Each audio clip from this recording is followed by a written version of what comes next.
রাজ্যের বেশ কয়েকটি স্কুলে মণিপুরি পাঠ্যপুস্তক চালুর পরিকল্পনা হয়েছিল 1998 সালে, কিন্তু এতদিন পরেও কোনো বিদ্যালয়ে চালু হয়নি মণিপুরি পাঠ্যপুস্তক। একইভাবে নিয়োগ হয়নি কোনো মণিপুরি বিষয় শিক্ষকও।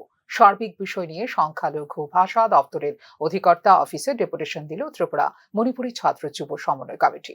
আগামী দিনে রাজ্যের 42% সংখ্যালঘুদের ভাষার বিকাশে আন্দোলন করে তোলা হবে বলেও জানিয়েছে মণিপুরি ছাত্র যুব সমন্বয় কমিটি। বছর যাবৎ সরকারের বিভিন্ন বিজ্ঞাপন এবং সরকারের তরফে বলা হচ্ছে যে মণিপুরি এই স্কুলগুলিতে মণিপুরি বিষয় দিব্যি চালু আছে এবং কোনো যথার্থভাবে আজকে প্রাথমিক স্তর থেকে শুরু করে উচ্চ প্রাথমিক এবং এমনকি মাধ্যমিক স্তর পর্যন্ত উন্নীত হয়েছে।